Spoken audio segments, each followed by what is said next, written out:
Guys, welcome back to another video on this channel. In today's video I will show you how I made this electromagnetic smartphone controlled crane.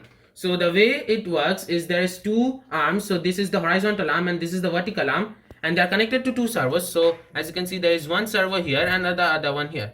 So this servo, which is the top servo, it controls this horizontal arm through the metal rod. Similarly, this bottom servo connects to this vertical arm using this metal rod. So when this head of the servo turns, this metal rod will correspondingly move. So attached to the head here, the top of this arm, so the top horizontal arms top, we have this electromagnet. So this electromagnet basically works by passing electricity through this coil, which will create a magnetic force.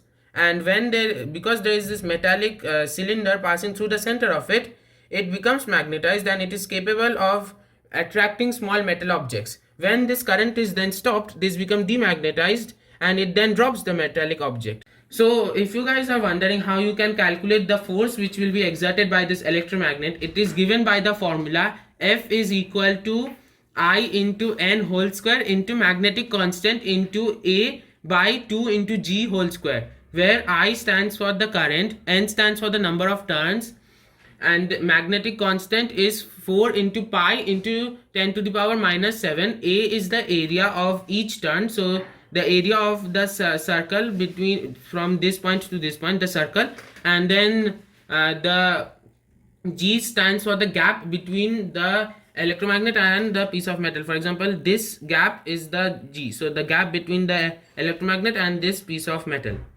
That is how you can, using that formula, you can calculate the force it will exert. Moving ahead, this is then passed through these wires, which is coming down here and going into this relay. This relay is then further connected into two objects. First is this microcontroller and the second is this 12 volt 2 amp power supply. This entire assembly, the microcontroller and all of this power rails, is also connected to this power bank.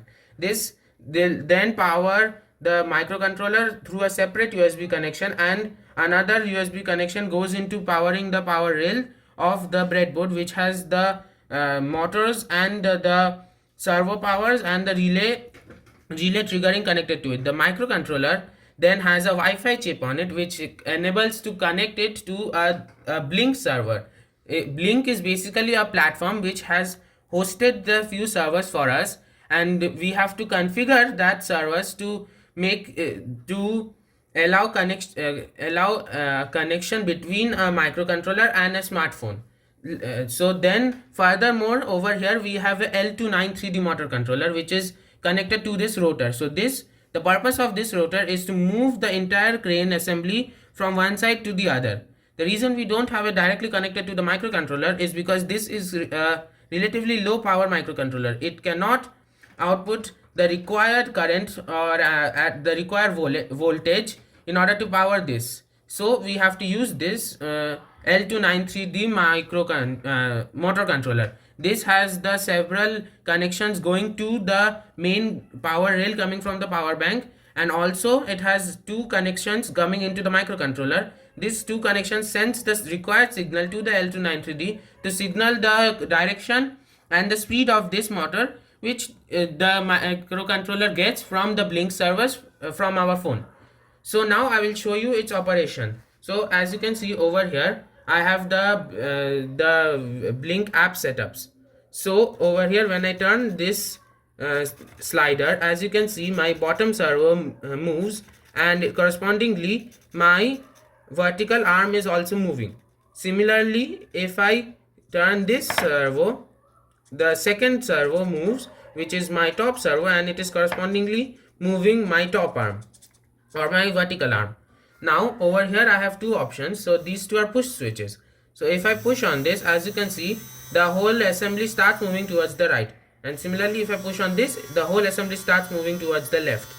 These two are, so as I said, this is connected to a relay to power the electromagnet on and off. So this is the relay switch. So if you listen carefully, you can hear a click from the relay. If you listen carefully, you would have heard the click. So that click is basically the relay turning the electromagnet on and off. Now I will show you it picking up this paper clip from the ground. So as you can see right now, the relay is turned off. So now when I push this towards the ground, and if I move this towards the electromagnet, so as you can see, it does not pick the clip up. That is because there is no current passing through the electromagnet, and so it is not magnetized. Now I will turn on the relay. So now there is a current passing through the electromagnet. So as you can see now, it is capable of pulling this entire paper clip up. So the reason it is so low powered is explained in my more detailed video. So if you guys want to know how you can make this crane assembly or something similar yourself, or you want to know in more detail how this is working, you can watch my detailed explanation and tutorial down in the description. So as you can see, this second servo and this first servo move together to move the crane's entire arms, and then we can use the rotator to rotate it on either direction. So let's say we wanted to bring it on top of this base platform, and then we can bring it a bit closer to the ground and turn off the relay, which then drops the paper clip. So that is the basic concept and the basic functioning. So as you can see on the screen up over here, we have the code which is running on the microcontroller setup. So this code is what allows the microcontroller to understand everything and to realize what is going on and to correctly operate. So if you like this video, please subscribe and leave a like, and also be sure to check out my detailed tutorial and and explanation linked down in the description. Thank you for watching.